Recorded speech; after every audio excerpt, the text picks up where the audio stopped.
here's the clovers now. It's been freezing a lot. I don't know like what the normal development is. Maybe they've been doing a lot of roots, not a lot of leaves, but they're starting to get a third leaf.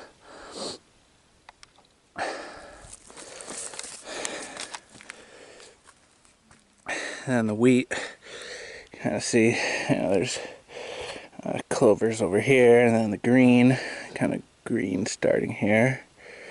That's the wheat. The wheat's doing a lot more leaf work. I don't know about the roots, but they're about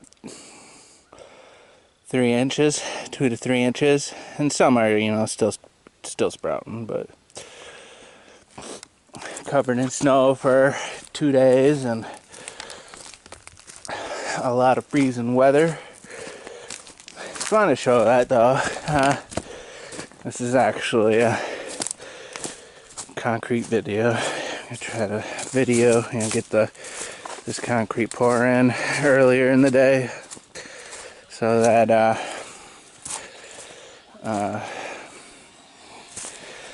it'll be daylight while I'm doing the work. I can actually videotape it.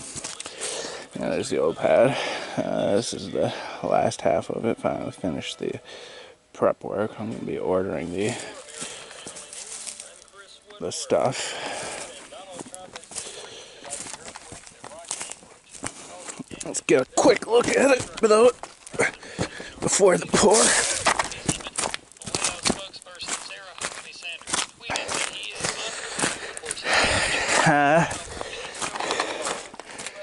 How was the ramp going down? Cut it out. This is like bedrock, so it's it doesn't need to be all that deep. I left this out. Got a little,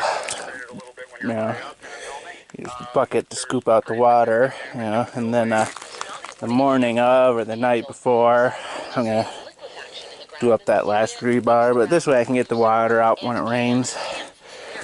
Got the rebars. Speed. It kind of varies, right here. We're about 4 inches. Up there, about 1.5 inches, 2 inches. You want 2 inches minimum for a concrete pour. I guess you have specialty concretes, like self-leveling and all that. Give it some additives. About 3 inches. Where is it? I like my little tie-ins.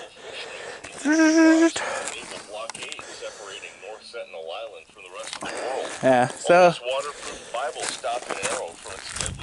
looks kind of cool. Cardboard held up surprisingly well. You wouldn't think cardboard would make a good form, but apparently it does. I used some tape on this one too. I got this white packing tape. That may have done the trick. Yeah, so it's less than, I added less than 8 feet. So this will make it, I can't remember, 31 and 1/4, I believe, is what the final length of the pad will be. Let's see, if I did a full 32, it would be like 3 1/4 inch lip on this side before the block, so keep it at the 2.5, 31 1/4. Scooted these in a little more, this time, like figuring that actually it worked out pretty nice, like the cinder block centered pretty much right over the rebar. Huh. Well, the rebar will be a little further in now,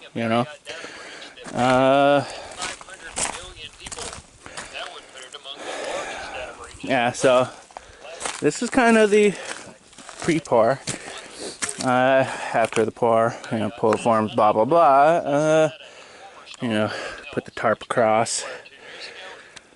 So it's going to be, today it's 70 degrees, it's incredible. but tomorrow it'll be back down into the 40s, you know, and then freezing at night. So it's like, be draping the tarp across,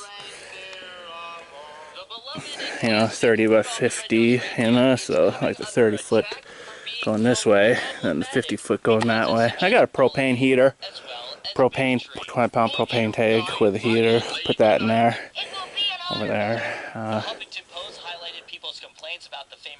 to keep it warm at night, to help with the curing, you know. It just slows it down, I guess. You know, I guess ideally it's 50 degrees for the concrete, you know, has the ideal curing temp. You know, during the days it'll be in the 40s, and then with the sun on it, you know, I'm sure it'll be the 50s. Then at night, you know, it'll be below freezing, just barely below freezing, but, you know, that really slows it down. And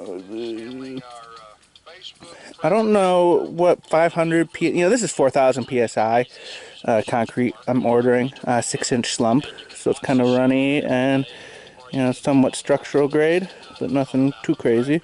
But once it reaches 500 psi out of that 4,000 psi, which I'm thinking is, you know, hopefully that nightfall, freezing won't do anything to it. You know, as the water molecules freeze, they won't have enough strength to break it. You know, this one turned out fine. You know, I think so.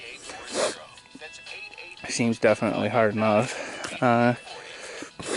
Yeah, just doing that propane tank to help make sure it doesn't, because, you know, bad foundation, then you got a bad house. So, doing the propane tank for the first few nights just to be on the safe side. Maybe 3 or 4 nights, something, run that. And then, like, use it when I'm doing the cinder block as well.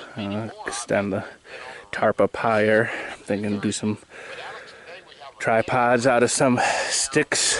Build some tripods and drape the tarp across those tripods to give me the height I need, and just run the heater while I'm in there. Hope I don't get passed out, but I guess it'll be kind of fun, you know, like passing out the carbon monoxide or whatever the propane gives off. Nah, but then running it at night, you know, pretty much for, this is either cold spell or just for the rest of the winter, you know, while I'm doing this concrete stuff, running a propane tank at night to, you know, as long as I'm waiting for something to cure, you know, for that first week. So I was gonna do lard candles, but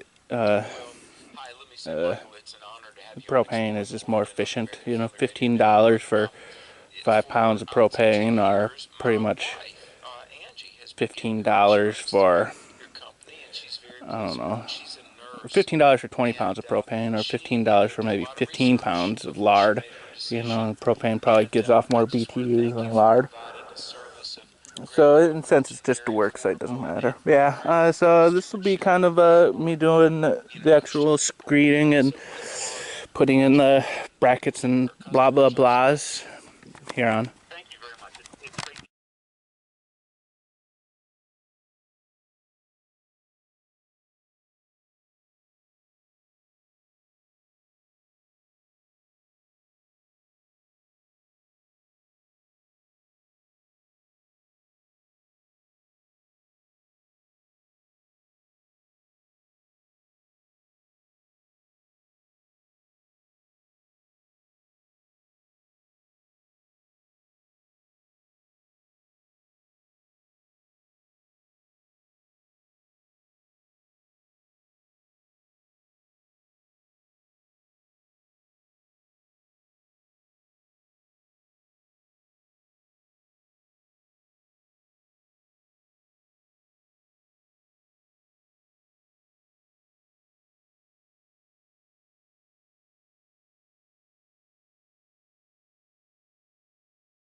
So that was a rough one.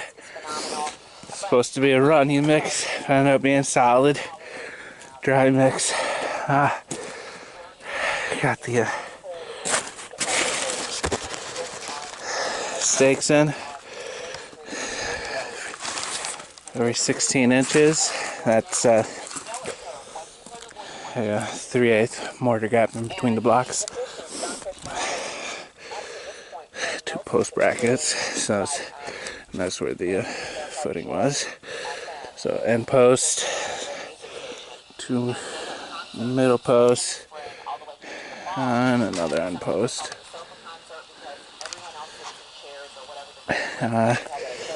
String line to make sure they're good, and they're like perfect, pretty much. They're a lot more perfect than this concrete finish. So I screeded it once. It was just way too dry to do a second screeding on it.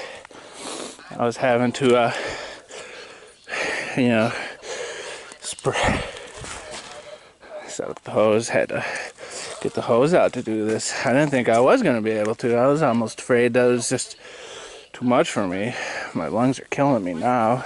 But, spraying it and raking it, spraying it and raking it to, with concrete it'll set up, but you work it and then it, loosens up, and because it was such a solid dry mix, I was adding the water to get it. But yeah, I got it all broomed. It's kind of, it's a good thing that one's bad, so now at least they match, Guess it would have, that one would have looked out of place if this one turned out smooth. I could do something, troweling is normally what you do, but then I don't like a smooth finish, a trowel finish. You can't tile to it, tiles want to pop off. I mean, you can, but this is the damn bracket. So this is where the basement door is going to be. So there'll be 5 cinder blocks, kind of corner going in. That's kind of bam, bam, bam, bam, bam. So 5 cinder blocks, and then 3 cinder blocks for the door. And then kind of right next to the door, that's the first void of the block. So the door will be like right about there, about 4 inches over from this door will be like right here. Door opening. 3 blocks gives me, I don't know, plenty of room. I want to say maybe like 9 inches, doing 2.5 blocks for the door opening, it would be just like a 1/2 inch to 1 inch of play, Kind of a good way of doing doors into masonry is you put some pressure treated 2x. You kind of encase that, cinder blocks with pressure treated. You can do, good bolts and things in that, and then you just screw or nail your actual door to that pressure treated, so you don't have lag bolts and things like showing on the finish, inside the door. But, with just a 1/2 inch, I could do, maybe 2 layers of 3/16 pressure treated plywood, to case the door. But it's kind of like, I might as well just go with, plenty of room, so I'll have like 5 inches or so of gap, pressure treated, and then the door, but with like 2.5 inches, 2.5 inches. So I'll just throw in a second stud in there, so there'll be a little thing. It's kind of nice, so it's not like a tunnel, 8 inches is wide cinder block, kind of having the door tight in there. It's kind of nice having a little more room around in there. So the door is not quite like tunneled, but not pretty at all, but functional. Should work just fine. Got a nice mess. So tomorrow I'm going to pickaxe out this before it sets up. I gave it 2 days on that one. I didn't take the forms off second day. The day after, I gave it a second day, but makes it overflow tricky. So, general plan, you know, dig this out, and so there'll be a 4-foot walkway. It's kind of a flat area, and then eventually doing a ramp down, you know. So I'm thinking I'm gonna do the bunker and underground freezer electronics room on, you know, the down slope thing. So I'm in here's the door. So kind of the landing right here, start going down. But that'll be, you know, years from now. You know, right now it'll just be a flat area with a drain. What do you call it? It's kind of one of those ones where it's like the metal grating on the top, maybe 3-4 inches wide metal grating. Have that kind of, and then this will be concrete. I'll just get some concrete bags, you know, once it's flattened out. But having that tie into this drain, straight. Yes, that's the pour.